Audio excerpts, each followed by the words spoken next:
Welcome to the NeuroHeir Podcast, the show for cycle breakers, parents, young adults, and helping professionals ready to understand their nervous system through a generational lens, heal what isn't theirs to carry, and consciously choose what comes next. Hi, I'm your host, Leanna Hunt, an associate clinical mental health counselor and certified performance coach. Each week, you'll get stories, science, and somatic practices, plus my signature 4N framework: notice, name, nurture, and navigate, to help you honor resilience, break silence, and build deeper connection with yourself and those you love, all while shaping a legacy of safety, freedom, and possibility. Hello, my friends, and welcome back to the NeuroHeir Podcast. Last week, I sat down with my favorite person in the whole world, my husband, David, and we talked about attachment styles and how they can show up in our relationships. And if you haven't listened to that conversation yet, you might want to go back and listen, because today I want to continue it by asking this question: what might be happening underneath our attachment patterns? And more specifically, what happens when we begin looking at attachment through the lens of the nervous system?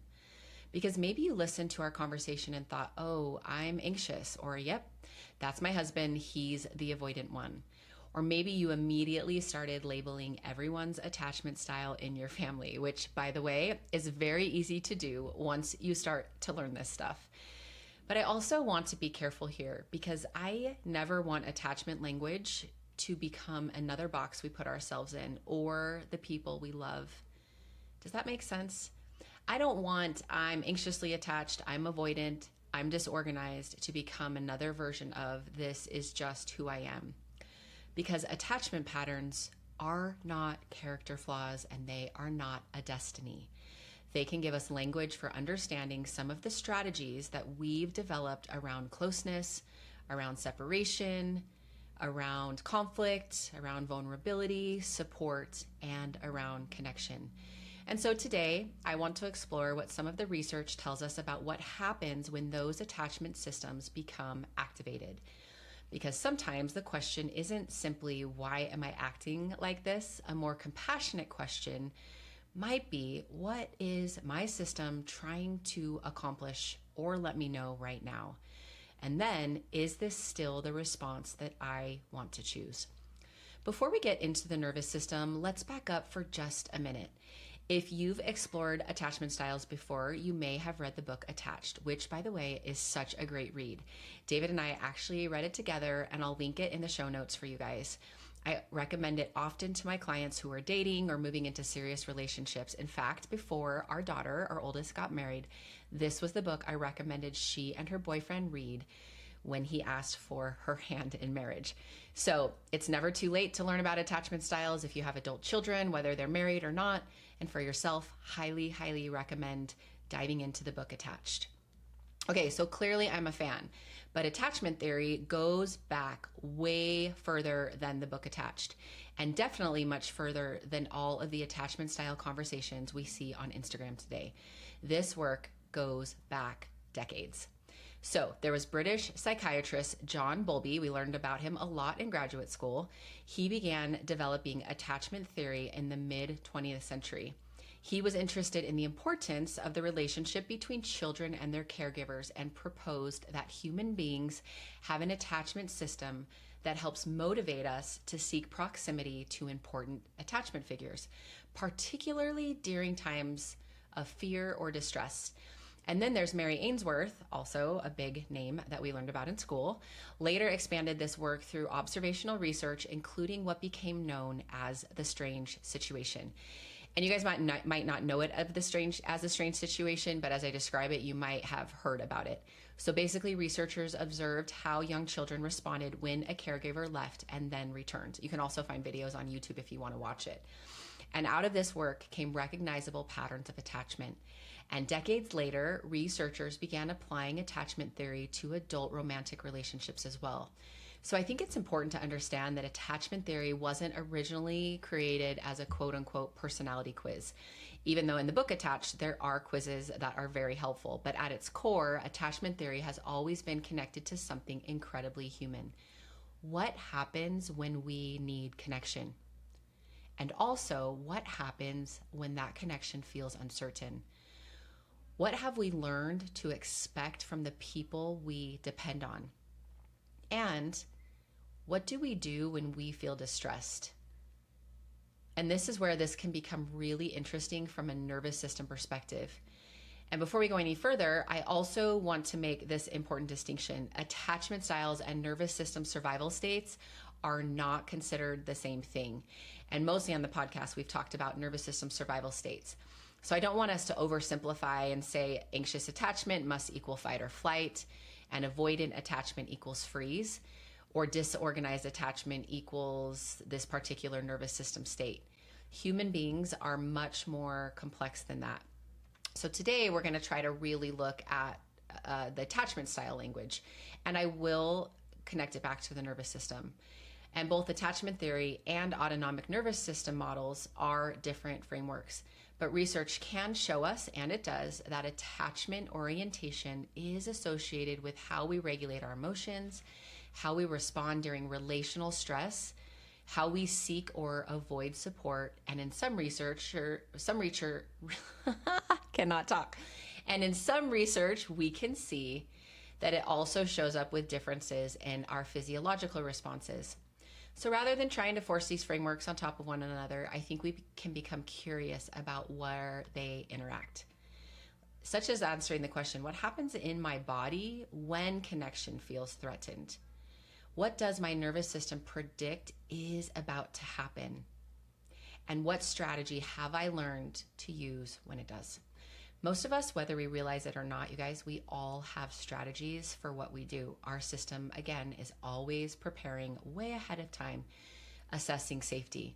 So we're going to talk more about that today, maybe even think about, I wonder what strategies my body operates on. And sometimes you might be really aware, and other times it might be things like today where you're listening to me and you're like, I wonder about my strategies. So we will talk about that too.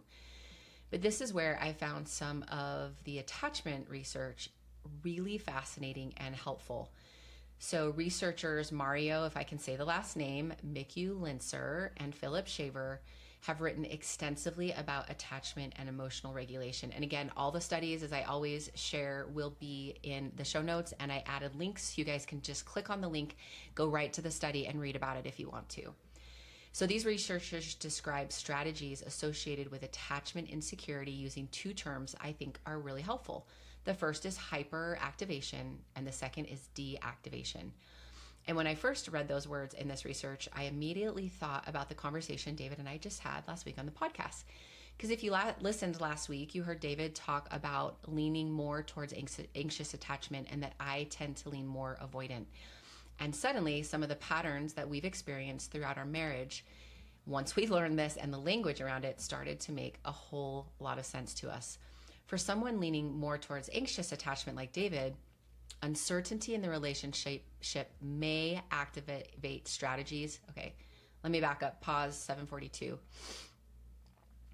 I'll read that sentence over. So for someone leaning more toward anxious attachment like David, uncertainty in the relationship may activate strategies that essentially say, hey, come closer to me. Let's make sure we're okay. Check the relationship. Look for reassurance. Pay attention to the distance. Fix it before we can do anything else, and reconnect. And for someone like me that leans more avoidant, distress around connection may activate a very different strategy, and we talked about that last week. So for avoidant, it might be, I need to create more space. I need to handle this myself. I need to step away from the intensity. I want to maintain my own independence. And I want to also be careful here because I'm simplifying a very large body of research into conversational language. Not every anxiously attached person does all these things, and not every avoidantly attached person does the opposite. But I think this might help give you guys a good starting point. And people too, we all can respond differently depending on the relationship and the situation. But these broad patterns of hyperactivation and deactivation give us an incredibly helpful way of understanding what's happening underneath some of our behavior. So let's bring this into a real relationship. Let's bring that into mine and David's. I think we've been open enough, and actually just got a text message from a family member that's thanked us for our openness in our conversation that we just put out. So I'm going to use David and I as an example. Imagine that David and I have a conflict. Yes, we've healed a lot, but we still have conflict. David senses distance between us. His strategy might essentially say, come closer so I know we're okay. Meanwhile, I sense increased emotional intensity. And my more avoidant strategy might tell me, give me space so that I know I'm okay. And do you see what can happen? David senses distance and moves towards me, and I experience the movement towards me as more intensity, and I push back or I push away so I can have more space. He experiences my space as even more distance, so he moves closer. And I experience his pursuit as more intensity, so I pull away farther. And suddenly we're stuck in a loop. And neither one of us necessarily intended to create this loop that we get stuck in. And this is one of the things I hope you can take from today's episode, because neither person has to be the villain for a cycle to exist. Sometimes it's two protective strategies that bump or often collide into each other. One person is essentially saying, come closer so I can know and I can feel that we're okay. So then I can move on. And the other person is saying, give me space so I know we're okay. And underneath both of these strategies, I truly believe may be the desire for something very similar, which is safety within connection. We just learned different ways of trying to find it, often based on our childhood. There's another study I want to tell you about because I think this is where the conversation can become even more relevant to real relationships. So there's researchers, Jeffrey Simpson and Stephen Rolls, that reviewed research examining adult attachment, stress, and romantic relationships. And one of the important ideas in this research is that attachment differences can become especially visible under stress. And doesn't that make sense? You may not notice your attachment strategy when everything feels wonderful, when there haven't been arguments, there haven't been things that need to be discussed. David and I can be walking on the beach like we were last week, holding hands, laughing. No, neither of us are working. We're on vacation. Everything feels connected. And neither of us is thinking, my attachment system seems very regulated today. But it's often when something changes that's when we start to notice the pattern. It's usually one person in the relationship gets more quiet. Maybe somebody walks away. Someone else's tone might be changing. Someone's maybe making an assumption about the other person's body language. Maybe it's a text isn't answered. Someone wants more closeness than the other person is comfortable with. And maybe someone needs more space than we're comfortable with. And there's conflict, there's uncertainty, there's separation, there's stress, and suddenly the strategies we've learned can become much more visible. And Simpson and Rolls describe adult attachment anxiety and avoidance as being associated with different patterns of emotion regulation when people encounter threatening or distressing situations. And this matters because sometimes we know better cognitively, but our response happens incredibly quickly.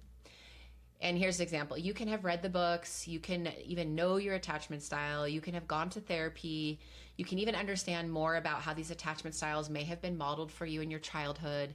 You can even know why your partner is pulling away and how that bothers you. And then they walk out of the room during an argument, and suddenly all of that knowledge can feel really, really far away.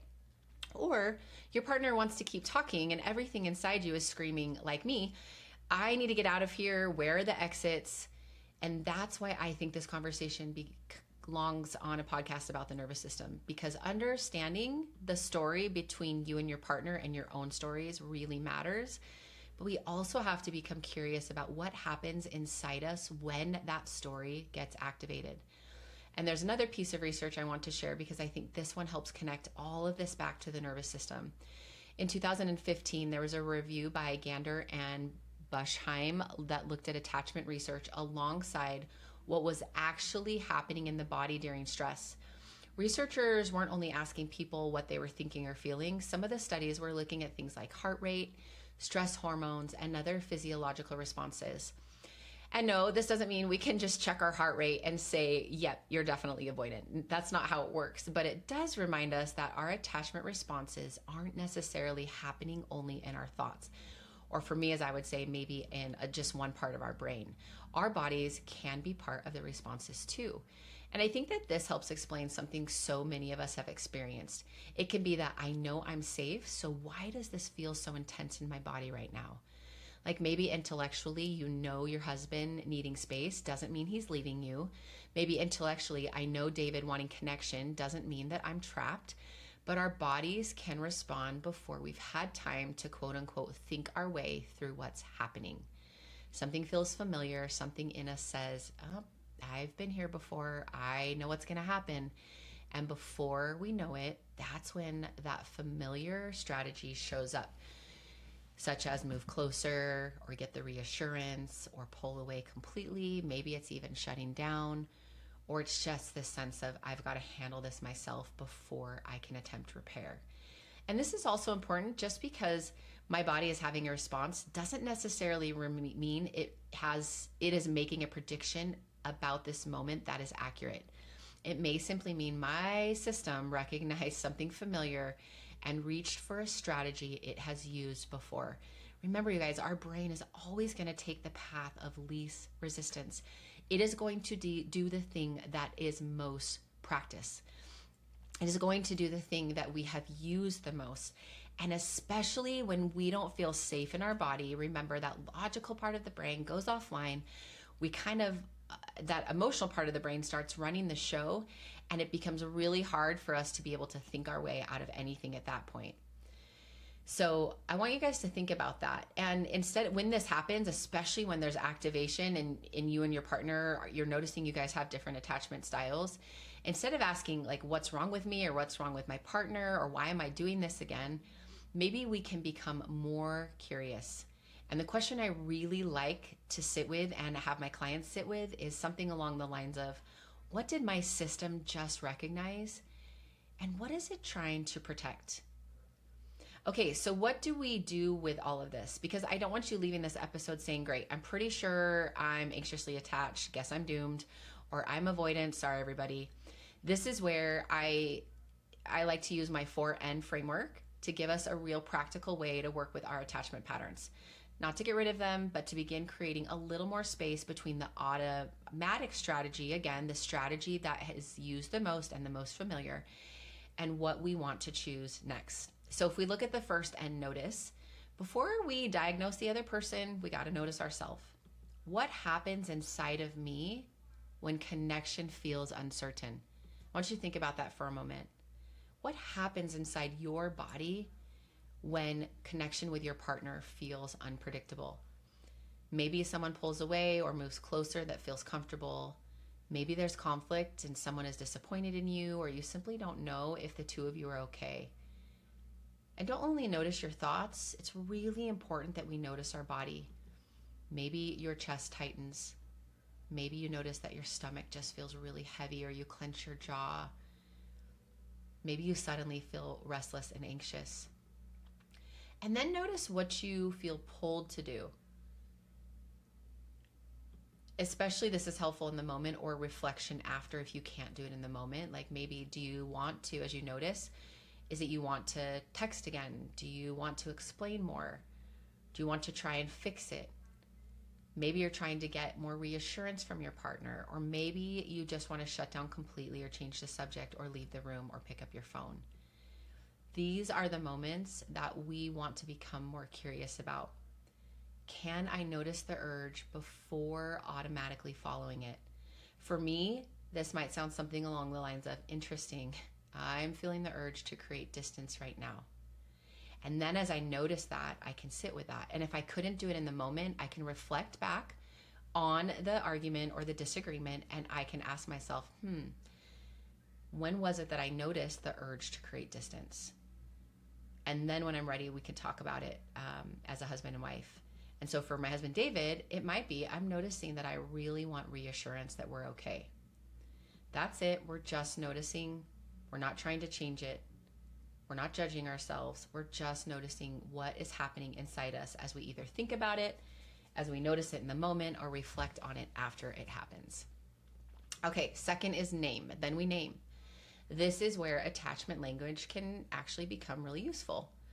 And again, not that I'm the avoidant person, so that's just what I'm going to do, but my avoidance strategy may be showing up right now. And it's not I'm needy, it's my attachment system feels activated and I am wanting reassurance. Does that make sense? And this language can be really important because one type of response can turn, like, kind of make us feel like it's our identity, right? And maybe like we're doomed. And the other can allow us to observe a pattern. And observing those patterns helps us be able to do that deeper reflection. You might even name what the strategy seems to believe. And maybe it's a part of me believes that distance means something is wrong. Or a part of me believes I need to get away from this intensity. Or maybe it's my system is predicting that this conflict means disconnection. So we're creating language around the experience without turning that experience into who we are. And again, this reflection, you can think about it now and maybe reflect again on something that's happened in the past. But you might have to just kind of go through the next experience and then be able to reflect on it individually. And then if you want to share it with your partner, you guys can try to do it together. Number 3, nurture. This is such an important step because this is where I think we can easily jump straight into relationship problem solving. Have you ever tried to do that? Solve your partner's problems. Let's talk about this. Tell me we're okay. Give me space. Fix this. What can I do to make sure that this doesn't happen again for you? This is your problem. But sometimes, actually most of the time, our system needs support before we decide what the relationship needs. And David and I touched on this last episode as well. Maybe you feel your feet on the floor or you orient to the room, which means orienting means noticing things in the space that feel supportive. We can use all our senses to orient. We can listen for things. We can intentionally put on music that we like that helps calm our system. We can touch things, different fabrics and textures. Some of my clients like crystals or grab their pet or a fuzzy blanket or pillow. Sometimes we want a really warm tea or a mint. Sometimes what we look at out the window, we want to look at something out the window or artwork. Smelling candles, essential oils, different things, all of that helps us orient and comes back to the present moment. Maybe you start taking slower breaths in and out of your nose, or you place a hand over your chest or use some of the EFT tapping points we've talked about in previous sessions.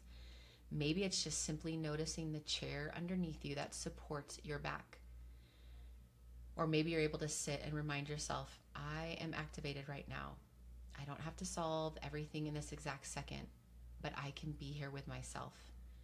Or maybe it's something along the lines of course this feels big. My system has learned something about moments like this.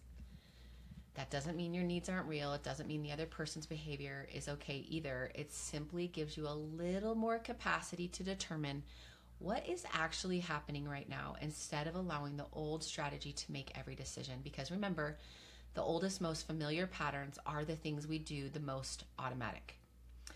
And then the last step is navigate. This is where we choose what the next moment actually needs.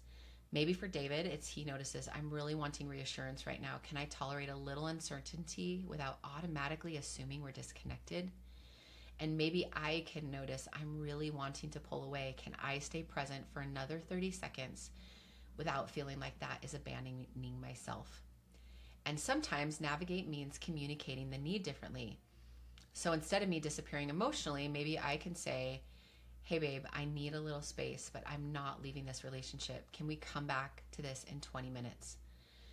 Think about the new information that can offer my husband that has an anxious attachment style. Space, you guys, remember this, especially for those of you with the more anxious attachment. Space does not always mean abandonment. And maybe instead of David continuing to pursue the conversation when I'm overwhelmed and he knows I'm checking out, he can say, I want to talk about this because you matter to me and because I love you. We don't have to solve it this exact second. And what new information might that offer me? It might offer me the information that closeness doesn't always mean losing my autonomy. And this is where relationships can become places where we practice something new. And remember, as I said at the beginning, if you use the 4 N's, it might have to be as a reflection after the fact. And then the more you practice, the more reflection that you take with your own patterns and awareness, the quicker you will be able to implement it in the actual moment, okay?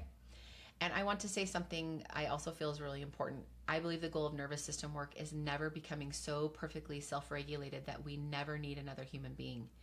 You guys remember, we are constantly in relationship, and I've talked about this so many times. And that's not secure attachment either, to never need someone. We are relational creatures. We need support. We need connection. But we also need boundaries, and we need repair. Sometimes the healthiest thing we can do is ask someone we love, can you sit with me? Because we also need that co-regulation too. We need to feel that safety in our other person, our partner. It might be saying, can you reassure me? Can I have a few minutes to just sit and breathe? Can we come back to this in 20 minutes?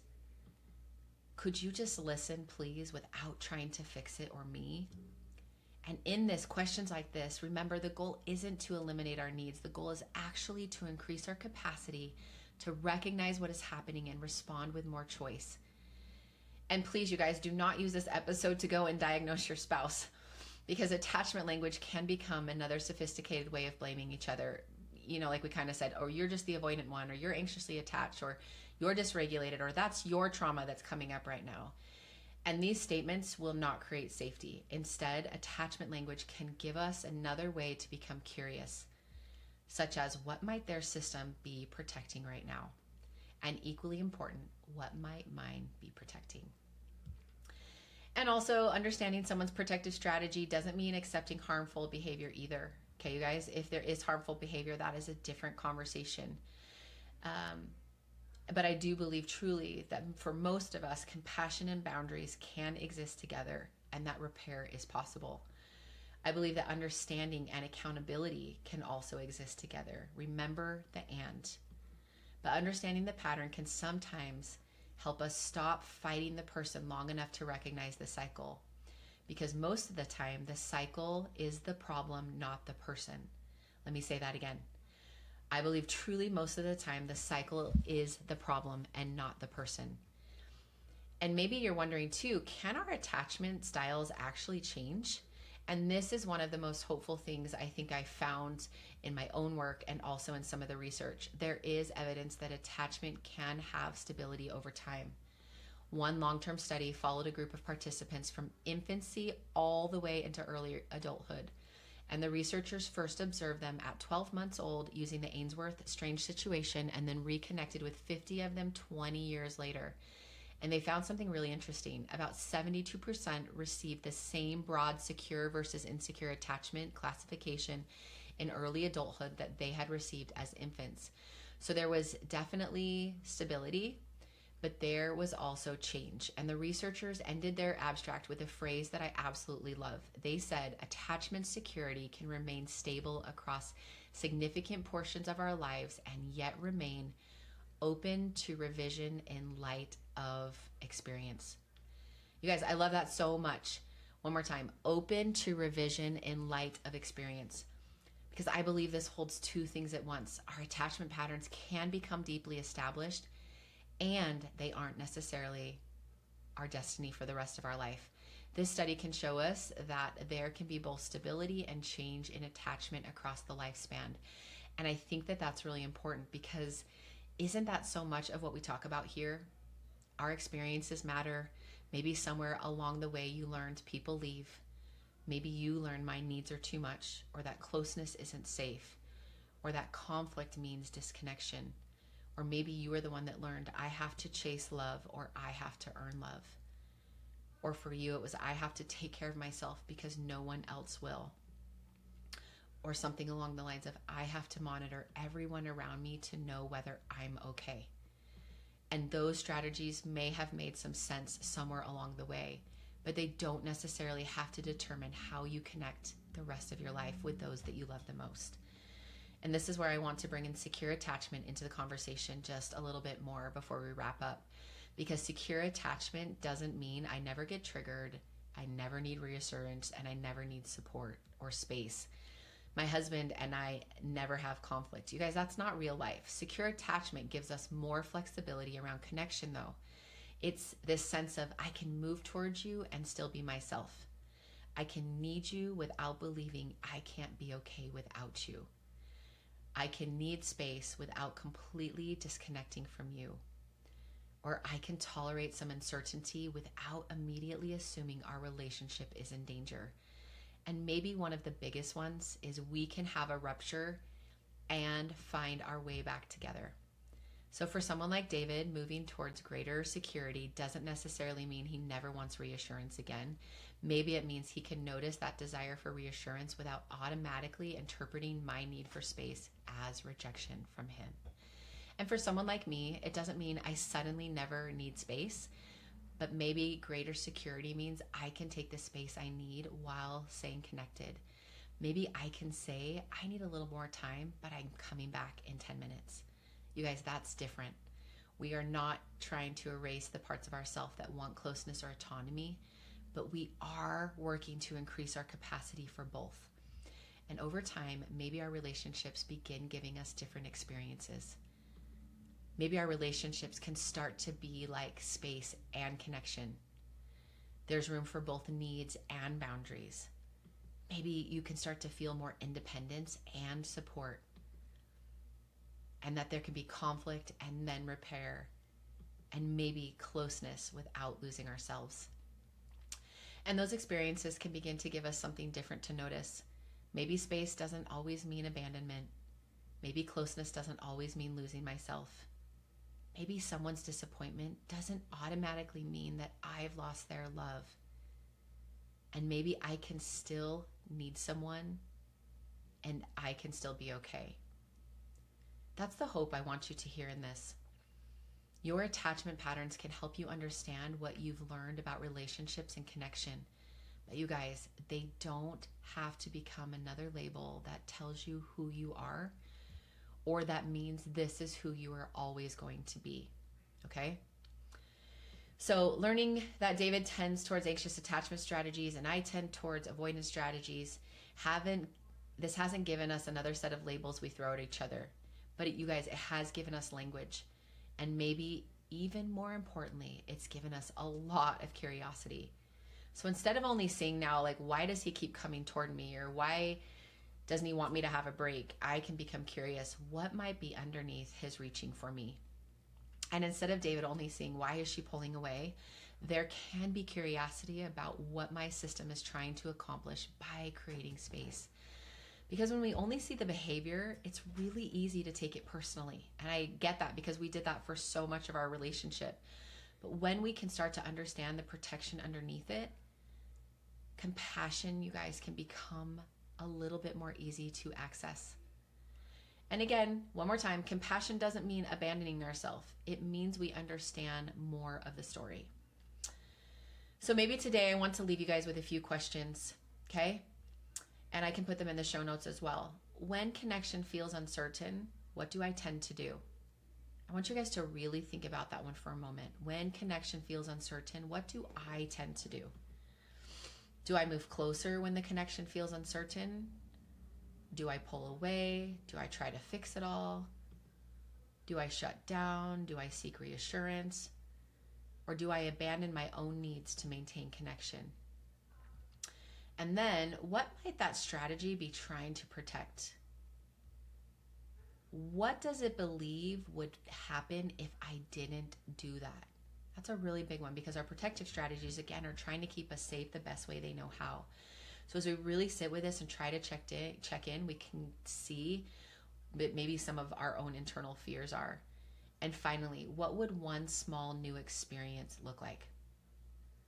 Not completely changing our attachment style today or in a few days or in a year, not becoming perfectly secure, just one different experience.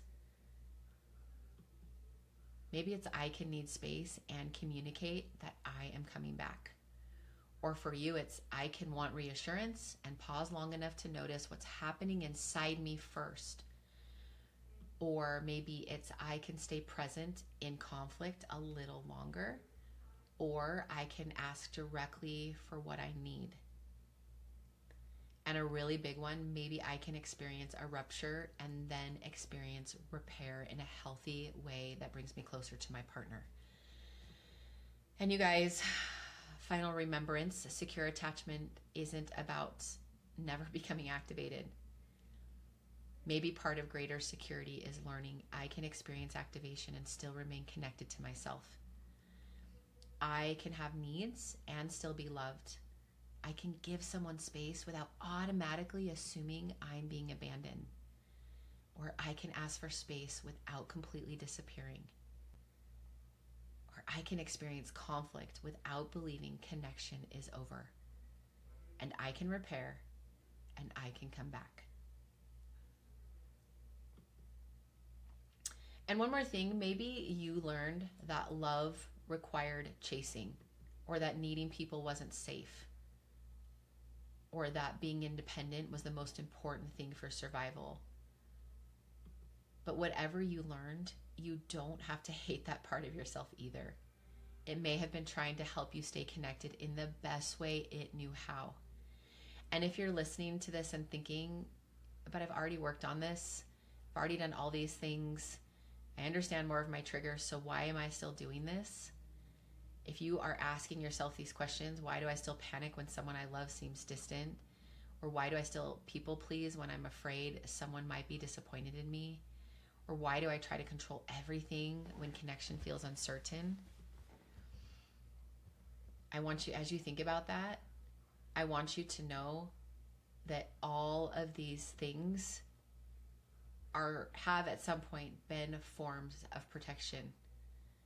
And this is where I want you all to remember that knowing more and experiencing something new are not always the same thing. Your insight matters, and understanding your attachment style matters. Understanding your story and what you've been through matters. But what if the next part of your healing isn't just another explanation? Maybe it's just giving yourself new experiences over and over. Maybe it's an experience of staying present when you normally disappear, or asking for what you need instead of hoping someone figures it out. Does that make sense? Oftentimes, it's being able to sit and say and reflect, wow, this was really hard, but look, we are still okay. And if you're a mom listening to this, there's another beautiful layer here, because every time you practice something different, you're not only changing the way you show up in your own relationships.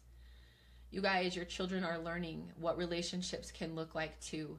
They're learning that people can disagree and repair. They're learning that mom can have a need without apologizing for having one. They're learning that someone can need space and still come back, and that love doesn't require us to abandon ourselves. And that might be some of the most powerful cycle-breaking work that we ever do. It's not giving our children a childhood without rupture, but it is helping them experience relationships where repair is possible. Because this is what becoming a NeuroHeir means to me.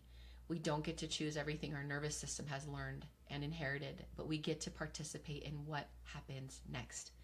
We get to notice, we get to name, we get to nurture, we get to navigate just one experience and one interaction at a time. Because David's strategy might say, come closer so I know we're okay. And mine might say, give me space so I know we're okay. But underneath both, we're two human beings who want to know, are we safe here? Can I be myself and still belong? Can we find our way back to each other? And I believe that's one of the greatest gifts of understanding our attachment patterns. They don't have to become another label telling us who they are or who we are. They can become a doorway into understanding what we've learned, what we've protected, and what we might be ready to experience differently. So until next time, my friends, be gentle with yourself. Stay curious about what your system is trying to protect and how it's showing up. And remember, your patterns may help explain where you've been, but your patterns do not have to decide where you go next. I believe in all of you. I believe in the work that you're doing and the conversations. So please reach out if you have more questions. I love those. You can reach out on Instagram at Aligning with Leanna, and really look forward to hearing from you guys and your feedback. And so until next time, make it a beautiful rest of your week. Find moments of repair after rupture. Find moments of self-compassion over self-criticism. And really take some time to contemplate on some of these questions today. So until next time, bye guys.